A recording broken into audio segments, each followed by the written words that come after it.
Mulai banyak yang terjun di dalam dunia investasi nih Mas Ramadi, Tiba-tiba investor pasar modal di Indonesia melonjak sangat signifikan yang bisa menghasilkan uang gitu dan ya. pastinya cuan. Kita bisa mendefinisikan investasi sebagai investasi pada diri kita sendiri, Mbak.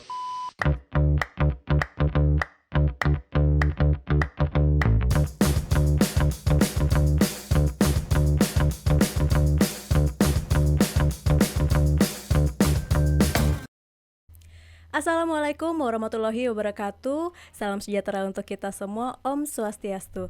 Selamat datang di podcast 914 Bincang Seru seputar pajak. Hai semeton pajak, apa kabar di sana? Semoga dimanapun semeton pajak berada selalu dalam keadaan sehat ya.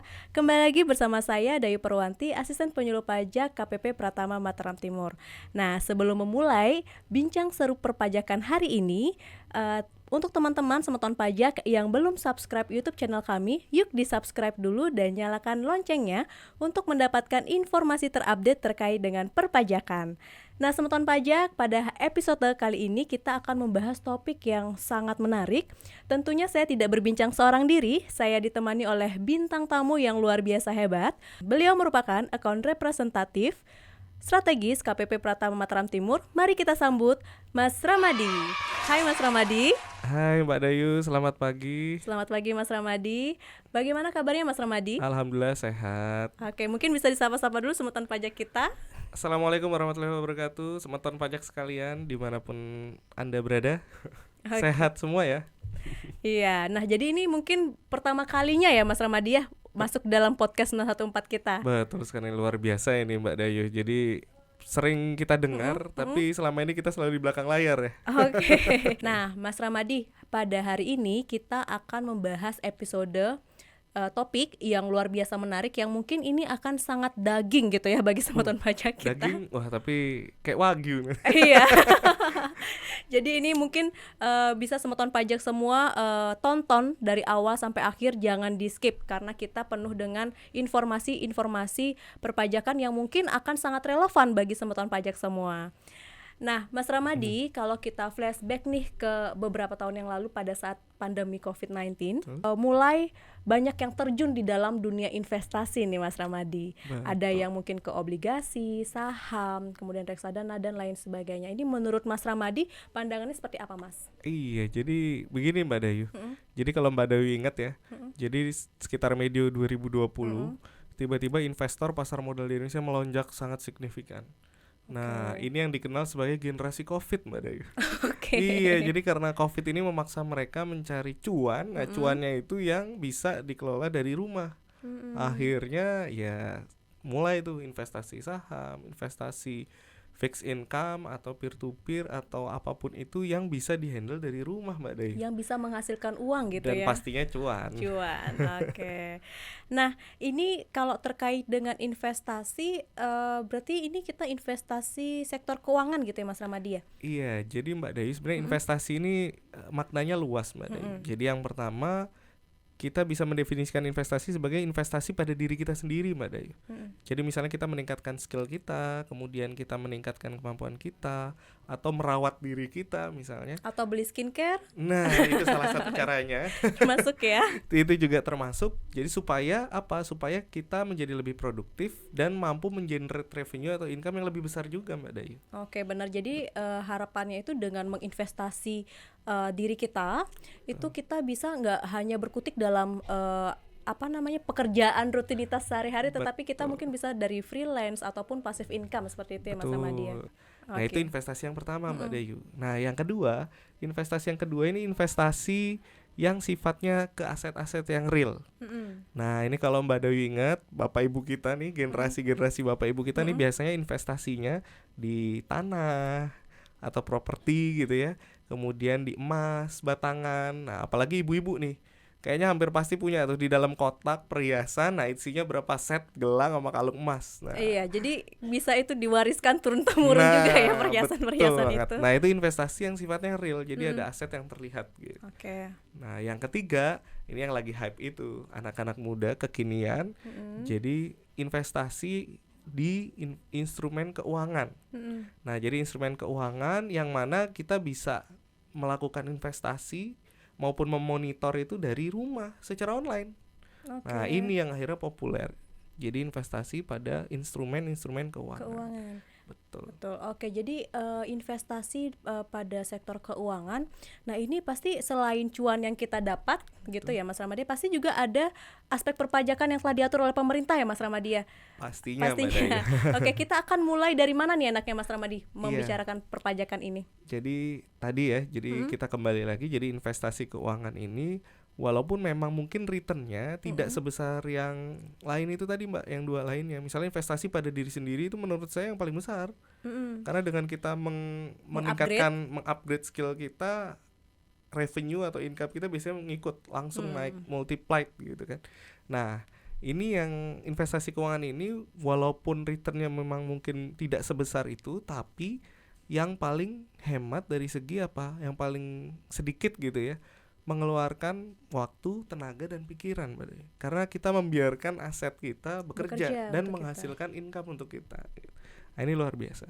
Nah, ini gimana Mas terkait dengan perpajakannya? Betul. Tadi kan ada berarti ada investasinya itu ada fixed income dan floating income gitu ya? Iya, jadi investasi di sektor keuangan secara garis besar ini Mbak Dayu, itu ada yang mampu atau bisa mendatangkan penghasilan yang bersifat rutin atau fixed income. Nah, biasanya berupa bunga atau imbal hasil gitu ya untuk yang versi syariahnya. Kemudian ada juga yang sifatnya floating, artinya tidak tetap. Jadi bisa kadang tinggi, kadang bisa rendah, bahkan bisa floating loss juga selama belum direalisasikan. Nah, jadi ini yang perlu kita perjelas juga. Jadi kira-kira apa aja sih jenis-jenis investasi yang masuk ke dalam investasi yang bersifat fixed income dan investasi yang bersifat tadi floating atau non fixed income. Oke, karena itu berbeda-beda jenis investasinya, berbeda-beda juga gitu ya aspek perpajakannya. Pastinya, karena penghasilannya pun kan berbeda. Oke, kita ini dulu deh membahas yang terkait dengan fixed income-nya dulu deh Mas Ramadi. Itu contoh realnya tuh fixed income-nya tuh apa sih investasi itu? Betul, jadi yang fixed income yang paling simple biasanya yang sekarang-sekarang ini lagi hype, lagi tinggi-tingginya karena kemarin oversubscribe sampai beberapa kali, itu adalah sukuk tabungan. Nah, ini adalah salah satu jenis surat utang negara yang rate-nya bersifat floating, Mbak. Jadi dia menyesuaikan dengan BI rate. Jadi rate-nya itu begitu BI rate naik, dia ikut naik. Tapi begitu turun, nah itu dibatasin dengan nilai floor yang 6,15%. Nah, luar biasa kan? Wow, menarik sekali ya Mas Ramadi. Iya, jadi kita tenang-tenang aja, diem-diem aja. Nanti begitu BI rate-nya naik, kita langsung ikut naik juga. Return-nya. Sementara begitu turun, nah itu dibatasin di 6,15. Jadi tidak mungkin akan ada kerugian ya dalam sun itu ya Mas Ramadi ya? Betul Mbak Dayu, karena kerugiannya juga potensi rugi tetap ada karena ini investasi, cuman sangat minimal sekali karena ini semua dijamin oleh undang-undang. Jadi nanti pemerintah yang akan membayar bunganya dan itu dijamin undang-undang. Nah, kemudian yang berikutnya ada apa Mas Ramadi? Yang kedua, yang ini yang sangat populer sebenarnya, kita tanpa sadar sebenarnya udah punya semua nih kayaknya. Nah, ini di produk tabungan atau deposito. Ada satu lagi nih yang terakhir nih, yang akhir-akhir ini juga populer, yaitu investasi peer-to-peer lending atau kelompok peer-to-peer lending. Jadi di sini kita sebagai orang yang punya kelebihan uang, sementara ada pihak lain atau orang lain yang membutuhkan uang untuk usaha ataupun untuk membeli barang sifatnya konsumtif. Nah, itu kita nanti pinjamkan melalui suatu platform atau aplikasi di mana penyelenggaranya ini sudah terdaftar di OJK juga. Nah, disitulah kita berkesempatan mendapatkan return berupa bunga juga. Dan ini juga bunganya umumnya Mbak itu lebih gede. Oh iya, besar ya yang ditawarkan ya. Karena platform ini tidak banyak overhead cost-nya. Jadi kan dia hanya menyediakan aplikasi untuk mempertemukan kita dan si yang perlu dana kita. Mempertemukan antara yang memiliki dana lebih dan juga yang membutuhkan dana lebih gitu. Betul. Ya. Oke, tadi kita udah ngebahas ada 3 nih yang di fixed income. Ada surat utang negara, kemudian bunga tabungan deposito, dan juga peer-to-peer lending. Nah, ini dari ketiga jenis fixed income ini, bagaimana nih Mas aspek perpajakannya? Apakah dikenakan tarif yang sama? Ataukah cara pemotongannya sama atau bagaimana? Betul. Jadi pengenaan pajak penghasilan berarti kita harus analisis dulu nih Mbak, penghasilannya berupa apa. Oke. Nah kalau kita simpan uang kita atau investasikan uang kita pada surat utang negara, misalnya SUN atau ORI, obligasi retail, atau Sukuk atau saving bond retail, nah ini penghasilan yang kita dapat berupa bunga. Nah ini populernya disebut dengan kupon. Oke. Jadi kita dapat kupon dengan rate tertentu. Nah itu kuponnya dibayarkan umumnya setiap bulan sampai dengan jatuh tempo tenor dari surat utang tersebut. Nah itu kita dikenakan pajak 10% dari bunga yang kita terima. Oke. Jadi yang langsung masuk ke rekening dana nasabah kita, kalau kita berinvestasi di sana, itu sudah net dipotong PPh final 10% Mbak Dayu, sesuai dengan PP nomor 91 tahun 2021. Nah ini yang terbaru. Sebelumnya 15% Mbak. Oh sekarang udah diturunkan ya sekarang pajaknya udah diturunkan lagi menjadi 10%. Berarti ini sebagai imbas dari Undang-Undang Ciptaker juga ya Mas ya? Betul, karena PP ini juga turunan dari Undang-Undang HPP. Oke, nah ini tadi udah terkait dengan SUN 10%. Kalau misalnya bunga tabungan deposito berapa persen? Kalau bunga tabungan atau deposito sesuai dengan PPh, Undang-Undang PPh final dan peraturan pemerintah yang mengatur itu. Nah ini pajak atas bunga deposito atau bunga tabungan simpanan di perbankan itu dikenakan PPh dengan tarif 20% Mbak Dayu. 2 kali lipat ya, lebih tinggi ya. Betul sekali, 2 kali lipat dari bunga yang didapatkan. Terus yang peer to peer lending gimana Mas? Nah kalau yang peer to peer ini dia sedikit berbeda. Nah ini PMK-nya juga ada nih bersamaan dengan PMK yang cukup banyak kemarin sebagai turunan dari Undang-Undang HPP. Nah ini PMK terkait fintech ini mengatur, sebenarnya bukan mengatur ya, dia lebih tepatnya menegaskan atas bunga yang diperoleh oleh lender atau pemberi pinjaman pada suatu aplikasi peer-to-peer lending review, ini dikenakan PPh atau dipotong PPh pasal 23 atas bunga yang besarannya 15%. Berarti dia non final ya untuk peer to peer lending ini ya? Betul sekali, dan dia bersifat tidak final. Berbeda dengan tadi bunga pada tabungan atau deposito ataupun bunga pada surat utang atau obligasi. Oke, nah itu tadi udah jelas ya semeton pajaknya. Jadi kalau untuk surat utang negara, bunga surat utang negara itu dipotong pajak sebesar 10% bersifat final. Bunga tabungan deposito bersifat final dengan dipotong 10% dan juga 20%, mohon maaf. Dan kemudian yang terakhir adalah peer to peer lending itu dipotong sebesar 15%. Ini 15% pemotongannya dari bunganya ya Mas ya, income bunganya ya? Betul sekali. Jadi pokok investasi pasti akan dikembalikan pada saat jatuh tempo. Utuh ya. Betul. Oke, nah jadi seperti itu. Jadi kalau misalnya yang final-final tadi itu langsung dipotong gitu ya Mas ya. Tapi kalau untuk yang peer to peer lending kita wajib untuk memintakan pemotongannya atau gimana? Betul. Jadi karena ini bersifat tidak final, maka kita harus menggabungkan ini penghasilan dari bunga peer to peer lending review ini tadi, peer to peer lending tadi. Ini kita gabungkan dengan penghasilan tidak final kita yang lain Mbak Dayu. Misalnya kita juga bekerja, kita ada penghasilan, nah itu tidak final juga. Kemudian kita ada usaha lain yang ternyata tidak final misalnya. Atau kita punya pekerjaan bebas, misalnya kalau dokter, misalnya praktek dokter misalnya. Nah ini harus digabungkan semua, kemudian kita hitung di SPT tahunan. Nah sementara itu yang sudah dipotong 15%-nya tadi bisa menjadi kredit pajak. Oke, dari floating income ini antara capital gain yang tadi keuntungan dari penjualan saham gitu Mas ya, dan juga penerimaan dividen, betul. Bagian dari laba gitu ya yang diberikan perusahaan dibagi-bagi gitu ya dividen, itu kira-kira perpajakannya seperti apa? Apakah tarifnya berbeda atau sama? Betul. Jadi yang pertama untuk menentukan aspek pajak dari investasi pada efek yang bersifat ekuitas atau saham ini, kita harus melihat dulu saham ini apakah diperdagangkan di bursa efek atau tidak Mbak Dayu. Okay. Nah jadi kalau diperdagangkan di bursa efek, ini sesuai dengan peraturan pemerintah, ini udah lama ya, peraturan pemerintah nomor 14 tahun 97 junto KMK turunannya. Nah itu mengatur bahwa atas penjualan saham yang ada di bursa efek ini dikenakan tarif PPh hanya 0,1% dari nilai transaksinya Mbak Dayu. Oke. Tanpa melihat berapa besar keuntungan kita dari saham tersebut. Berarti kalau misalnya rugi itu kena juga ya 0,1% ya? Begitu juga dengan kerugian. Jadi karena untung atau rugi, gitu betul. ya? Jadi dia langsung dikalikan dengan nilai transaksi jual. Oh Oke. Betul. Itu kalau yang terjadi transaksinya di bursa efek. Bagaimana kalau kita beli saham dan memperjualbelikannya tanpa melalui bursa efek, tidak terdaftar di bursa efek? Nah, kalau yang kayak begini berarti kita harus menghitung capital gain-nya, dan ini penghasilan yang bersifat tidak final. Kita harus hitung, kita laporkan di SPT-nya. Kalau misalnya untuk dividennya itu sahamnya bagaimana, Mas? Nah, kalau dividen nih, Mbak, jadi dividen sebenarnya dahulu ya, sebelum adanya Undang-Undang Ciptaker dan Undang-Undang HPP ini, itu otomatis terkena PPh pasal 17 ayat 2C nih, Mbak Dayu. Jadi dia terutang PPh final sebesar 10% yang dibayarkan kepada orang pribadi subjek pajak dalam negeri. Nah, jadi kayak kita nih orang pribadi dalam negeri, begitu dapat dividen dipotong waktu saat sebelum keluarnya Undang-Undang Cipta Kerja, itu dipotong oleh KSE biasanya. Jadi yang kita terima di RDN atau rekening dana nasabah kita pasti sudah dalam kondisi terpotong 10% net.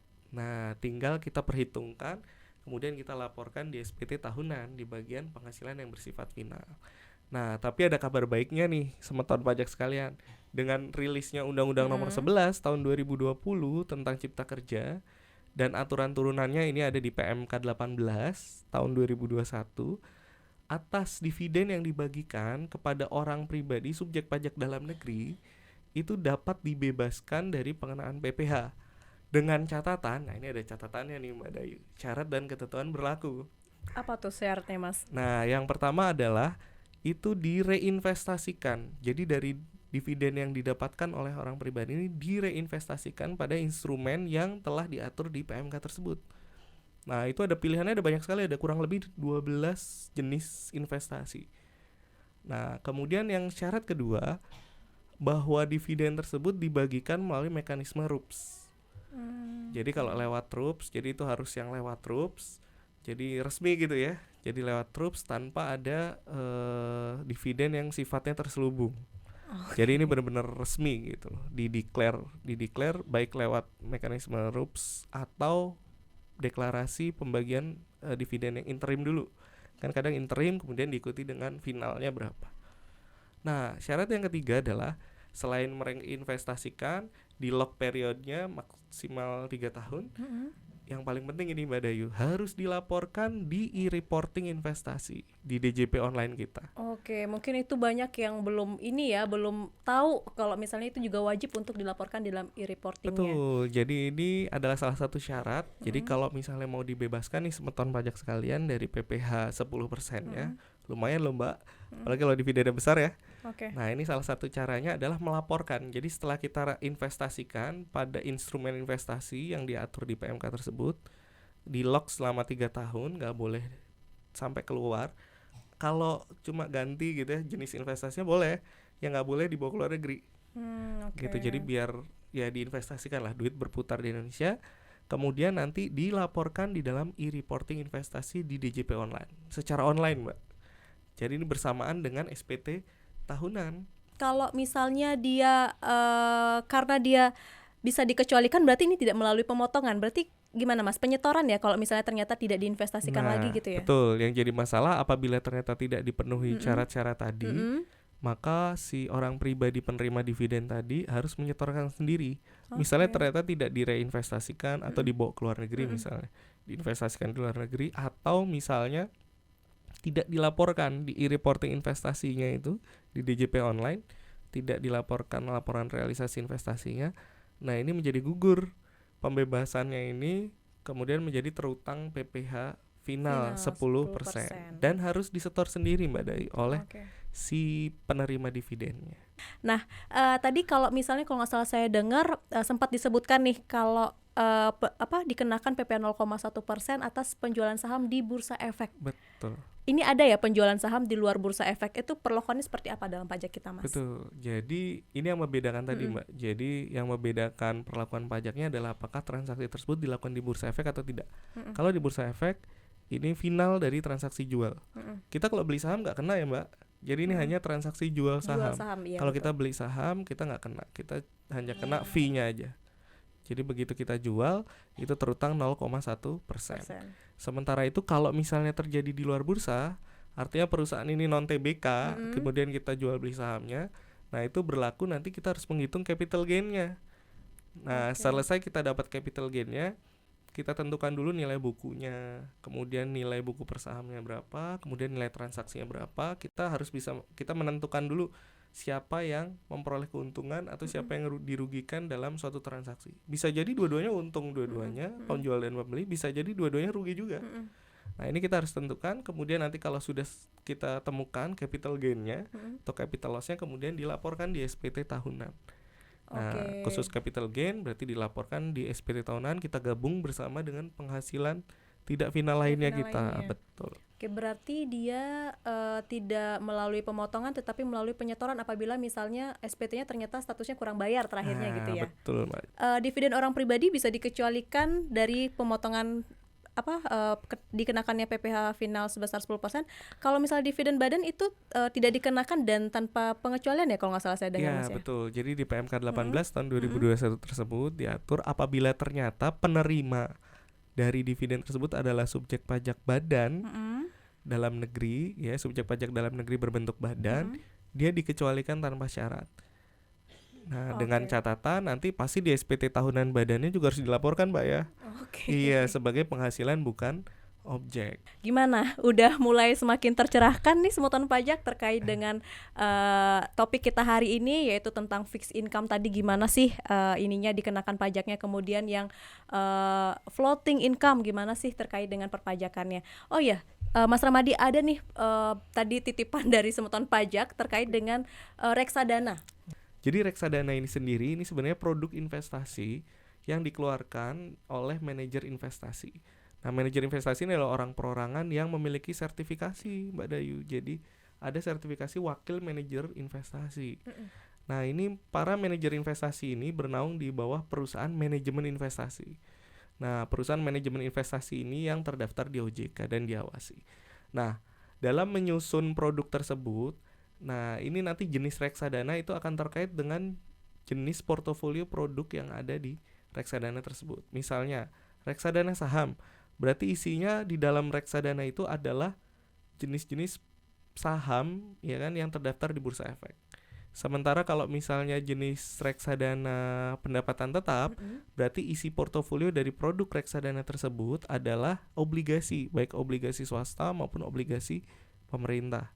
Kemudian yang ketiga, kalau campuran, berarti campuran di dalamnya ada yang porsi ininya pendapatan tetapnya, ada juga yang porsi ekuitasnya atau sahamnya. Nah, ada lagi reksadana pasar uang. Nah, kalau reksadana pasar uang isinya adalah produk-produk perbankan atau deposito atau tabungan. Jadi intinya reksadana memfasilitasi kita yang punya duit tidak terlalu besar untuk masuk membeli obligasi-obligasi atau masuk untuk mendapatkan kesempatan deposito yang lebih besar lewat reksadana pasar uang misalnya, atau berkesempatan juga untuk menyerahkan pada manajer investasi untuk memilihkan saham-saham yang bagus sesuai dengan kriteria yang ada di produk reksadana tersebut. Oke, berarti ini kita ini ya, maksudnya dana yang kita miliki melalui reksadana ini akan dikelola oleh manajemen investasi ya. Betul. Akan dibawa kemana, entah itu ke obligasi, deposito, atau mungkin ke saham gitu ya. Betul, sesuai dengan jenis reksadananya. Jadi di situ ada biasanya nama perusahaan manajer investasinya pasar uang. Iya. Berarti itu akan diinvestasikan pada deposito atau produk perbankan. Oke, mungkin itu juga sekaligus di ini ya, sesuai dengan preferensi kita mau yang tinggi resiko atau yang rendah resiko gitu. Betul. Ya Mas Ramadi ya. Oke, tadi itu terkait penjelasan terkait dengan reksadana. Nah, kemudian kalau terkait dengan perpajakannya itu bagaimana Mas Ramadi? Betul. Nah, ini bagaimana dengan pajaknya? Jadi sebenarnya penghasilan dari para investor reksadana itu berasal dari capital gain. Oke. Jadi capital gain-nya unik karena jadi begini. Jadi nilai suatu produk reksadana itu akan ditentukan oleh NAB atau NAV ya. Kalau di versi Inggris, kalau di Indonesia NAB, nilai aktiva bersih atau net asset value. Jadi net asset value dari suatu produk tadi. Jadi produknya misalnya kita beli reksadana pasar uang yang dikeluarkan oleh manajer investasi A misalnya. Nah, itu kalau begitu kita beli, ternyata reksadana pasar uangnya isinya adalah deposito. Ada deposito di bank A, deposito di bank B, bank C dan seterusnya. Nah, itu memberikan return sekian persen gitu ya. Nah, itu berarti nanti NAB-nya itu sesuai dengan unit penyertaannya. Jadi nanti setiap produk reksadana itu ada jumlah unit penyertaan yang beredar, yang outstanding. Jadi sama kayak saham ya, menyerupai, tapi kalau saham kan lembaran ya yang outstanding. Nah, ini ada unit penyertaan. Jadi duit yang kita taruh di dalam suatu produk reksadana akan dikonversi ke unit penyertaan. Nah, ini unit penyertaan yang ada di masing-masing produknya. Nah, nilai dari unit penyertaan itu akan ditentukan oleh NAB keseluruhan dibagi dengan jumlah unit penyertaan yang beredar atau outstanding. Nah, nanti begitu kita beli pada NAB 100 misalnya, kemudian kita tunggu, ternyata nanti di minggu depan ternyata NAB-nya udah naik jadi 102. Nah, itu berarti kita sudah mengalami tuh, Mbak, floating gain. Karena kita beli pada NAB 100, sekarang nilainya udah 102. Nah, ini ada floating gain 2 per unit penyertaan reksadana yang kita punya. Nah, itu bisa kita realisasikan. Nah, kalau misalnya dalam kondisi keuntungan begitu, ya pajaknya bagaimana? Nah, kan gitu. Nah, pajak penghasilannya khusus untuk reksadana itu kalau kita lihat, kembalikan kepada Undang-Undang PPH, ada di pasal 4 ayat angka 3 ya. Pasal 4 angka 3. Nah, di situ salah satunya ada penghasilan yang dikecualikan dari objek pajak. Nah, salah satunya adalah pembagian laba atau keuntungan yang diterima oleh pemegang dari unit penyertaan KIK. Nah, di bahasa undang-undang kita nih, kontrak investasi kolektif. Wah, apalagi itu Mas Ramadi, KIK itu? Jadi itu bahasa undang-undang pajak untuk menyebut reksadana ini, Mbak Dayu. Oke, berarti kok di dalam undang-undang kita reksadana adalah KIK gitu ya? Betul, kontrak investasi kolektif.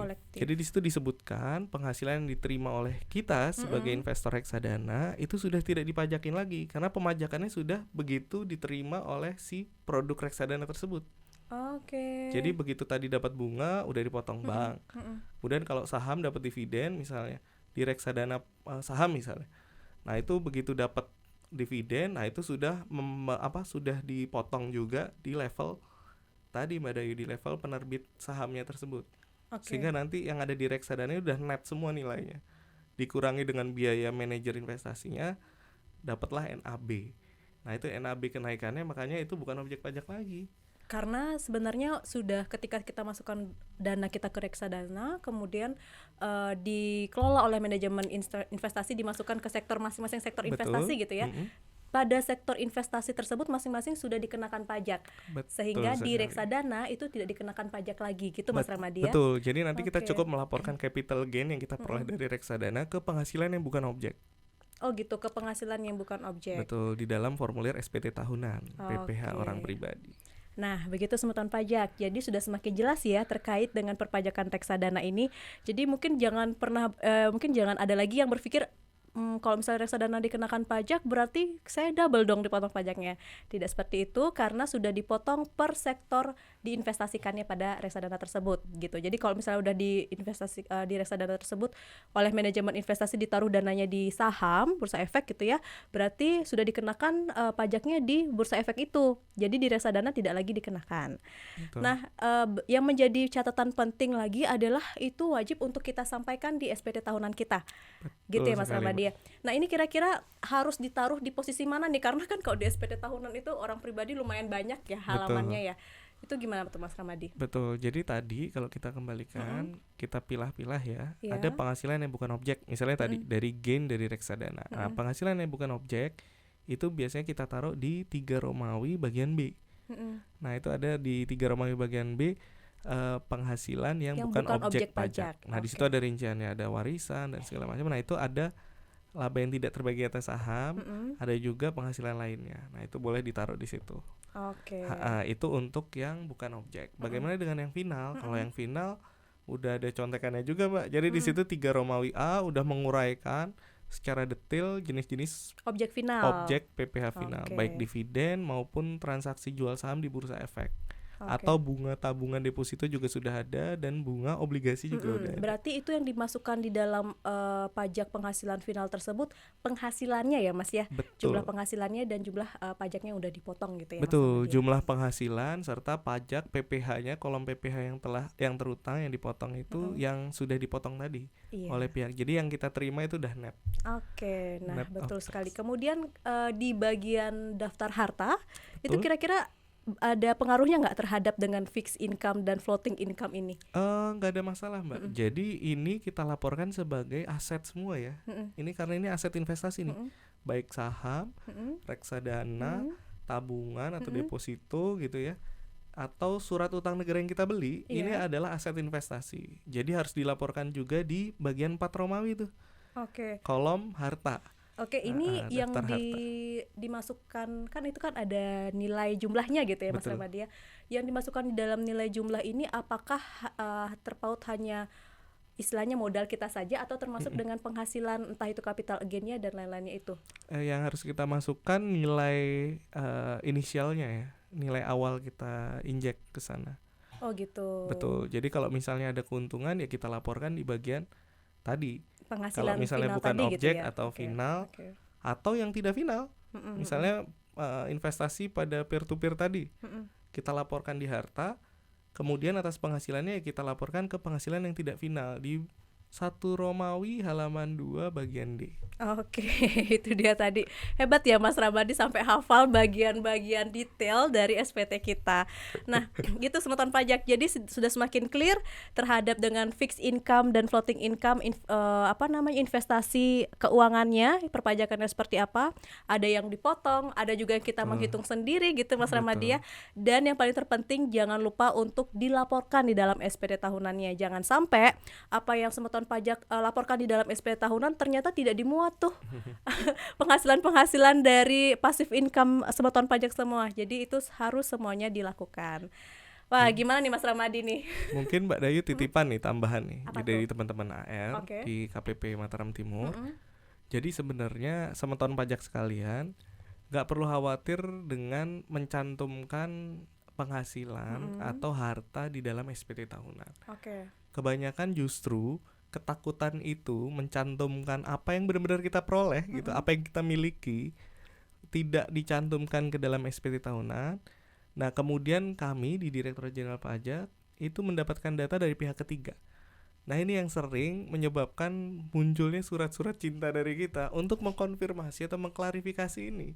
Nah, seandainya Bapak Ibu atau semeton pajak sekalian nih sudah melaporkan secara lengkap di dalam SPT tahunan dan sudah menghitung pajaknya dengan benar, insya Allah tidak ada surat untuk cinta. Mengkonfirmasi atau mengklarifikasi lagi. Nah, jadi kadang ada kekhawatiran seperti itu kan ini, atau misalnya karena ketidaktahuan juga Mbak Dayu. Jadi misalnya ini kan udah final ya sudah gitu.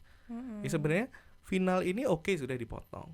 Tapi yang jadi masalah kan begitu ada penambahan harta bisa dijelaskan.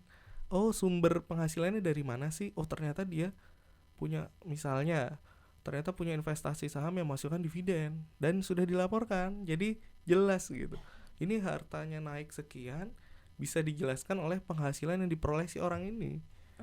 Betul. Nah, dibandingkan kalau nggak dilaporkan Mbak Dayu, kita bingung kan ini asetnya tiba-tiba naik melonjak, penghasilan nggak ada. Nah, gitu ya. ini jadi diharapkan SPT tahunan semeton pajak itu bercerita gitu Mas ya. Betul. Bercerita terkait dengan penghasilan selama setahunnya itu berapa. Betul. Dan aset yang dihasilkan itu berapa. Seperti itu ya Mas Ramadi ya. Insya Allah kalau misalnya sudah sesuai antara aset dan juga penghasilan yang dilaporkan, tentu tidak akan ada masalah di kemudian hari gitu ya. Betul sekali. Statement closing untuk semeton pajak semua dari Mas Ramadi apa nih Mas? Jadi yang akhir-akhir ini lagi populer ya. Ini kan kita sudah di penghujung tahun 2022 nih Mbak Dayu. Betul. Kita sudah mau masuk ke tahun 2023. Betul. Nah, jadi kalau kita lihat di TV ya, itu banyak berita-berita atau sentimen-sentimen yang negatif nih. Bahkan saking negatifnya gitu kan, ada beberapa semeton pajak nih jangan-jangan atau diantara kita yang panik. Akhirnya tarik semua investasinya padahal dalam keadaan floating loss. Jadi cut loss semua gitu kan. Nah, ini kita harus pintar-pintar juga ini membaca. Jadi kalau saya sih sarankan ini kepada semeton sekalian, Jadi pertama kita harus optimis dulu ya. Jadi pertama kita optimis. Optimisnya apa? Karena memang dunia mengalami krisis, tapi di Indonesia sendiri nih kita diberkahi oleh Tuhan Yang Maha Kuasa dengan sumber energi yang luar biasa, Mbak Dayu. Jadi kita tidak bingung sumber-sumber energi untuk listrik atau untuk menopang ya kebutuhan listrik industri dan lain-lain untuk ekspansi usaha. Nah ini yang harus kita syukuri nih Mbak Dayu. Cuman memang efeknya karena ternyata di luar negeri itu mengalami tadi ada krisis energi, kemudian ada perang, inflasi yang luar biasa. Mungkin permintaan dari luar negeri itu akan sedikit terkoreksi, cenderung turun. Karena mereka juga lagi berhemat nih orang-orangnya. Karena mereka memprioritaskan untuk energi, sehingga nanti mungkin kinerja ekspor kita nih yang akan sedikit goyang ya, sedikit terganggu. Cuman yang paling penting lagi adalah selain kita optimis nih, tapi kita juga harus waspada nih Mbak Dayu. Jadi selain kita optimis bahwa ekonomi Indonesia sebenarnya baik-baik saja, walaupun memang nanti mungkin kita dihadapkan dengan beberapa jenis inflasi ya untuk beberapa jenis barang. Jadi yang berikutnya adalah kita waspada. Waspadanya adalah kita berarti menginvestasikan pada sektor-sektor yang menurut kita bisa bertahan nih, sustain dan bisa bisa bertahan dia menghadapi gejolak atau situasi tadi yang tidak menguntungkan, utamanya ekspor nih Mbak Dayu. Iya kan? Nah, itu salah satu hal yang bisa kita pertimbangkan. Jadi jangan paniknya tidak reasonable, tidak beralasan, tiba-tiba tarik semua gitu ya. Wah, itu jangan juga. Malah kadang beberapa jenis investor, beberapa orang investor nih terkenal justru mereka senang sekali dengan adanya krisis. Ini adalah kesempatan yang bagus membeli aset pada harga murah. Nah ini nih akibat ketidaktahuan atau kepanikan kita, ada orang yang jadi kaya raya dan dapat cuan banyak sekali, beli pada harga rendah. Beli pada harga under value-nya gitu ya Mas. Sementara nilai wajarnya sebenarnya masih bagus nih. Tapi kita udah karena panik, sentimennya jelek, dilepas semua, simpen di tabungan atau malah ada yang di bawah kasur jangan nanti kena rayap. Iya, kena rayap dan juga kena inflasi, jadi turun nilai rupiahnya. Jadi kemampuan uang untuk dibelanjakannya juga turun. Makin turun. Nah, itu dia. Jadi itu dia closing statement dari Mas Ramadi. Kita untuk menghadapi tahun 2023 tentunya yang pertama adalah jangan panik. Betul. Tetap optimis dan juga tetap waspada. Jadi mungkin waspadanya lebih ke kita harus pilah-pilah nih, kalau misalnya kita mau investasi, kita harus pilah-pilah mana yang fundamental perusahaannya itu bagus ya. Betul. Sustain dan mampu menghadapi kondisi yang tidak pasti tadi di tahun mendatang. Iya, seperti itu Semeton Pajak. Itu dia sedikit banyak cerita perpajakan kita hari ini. Semoga dapat memberikan insight yang membantu Semeton Pajak untuk menunaikan kewajiban perpajakannya gitu ya. Dan kami berharap kami selalu di KPP Pratama Mataram Timur sebagai orang pajak, saya rasa hampir semua ya, semua orang pajak itu tidak ada yang pernah mendoakan wajib pajaknya ini penghasilannya drop. Iya, pasti kita doakannya pasti kita doakan gede. Semoga selalu cuan ini BPP kita, sehingga kemampuan bayar pajak dan dengan kepatuhan yang bagus nantinya diharapkan kan penerimaan pajak juga menyesuaikan. Iya, karena sekali lagi penerimaan pajak tentunya itu digunakan untuk sebesar-besarnya bermanfaat untuk nusa dan bangsa gitu ya. Betul. Mas Ramadi ya, untuk pembangunan kita. Nah, itu dia cerita perpajakan kita hari ini. Semoga dapat bermanfaat bagi Semeton Pajak semua. Bagi yang sudah mengikuti dari awal sampai akhir, silahkan apabila merasa video ini sangat bermanfaat, silahkan untuk di-share ke teman-temannya, ke keluarganya, ke pacarnya, dan silahkan untuk di-subscribe. Subscribe, bunyikan loncengnya untuk mendapatkan informasi terupdate di YouTube channel kami. Ya, kita dengan senang hati membantu masyarakat untuk menunaikan kewajiban perpajakannya, dan perlu menjadi catatan bahwa segala jenis layanan yang kami berikan itu tidak dipungut biaya. Jadi alias gratis. Mau Semeton Pajak konsultasi setiap hari pun itu akan kami dengan senang hati untuk memberikan pelayanan prima kami. Oke, itu dia tadi Semeton Pajak terkait dengan podcast 914 Bincang Seru Seputar Pajak episode kali ini. Kalau ada masukan agar video atau YouTube kami dapat lebih baik lagi, silahkan dituliskan di kolom komentar ya. Saya Dayu Perwanti dan saya Rahmadi Yusuf. Mohon izin undur diri. Bincang seru seputar pajak. Wassalamualaikum warahmatullahi wabarakatuh. Om Santi Santi Santi Om.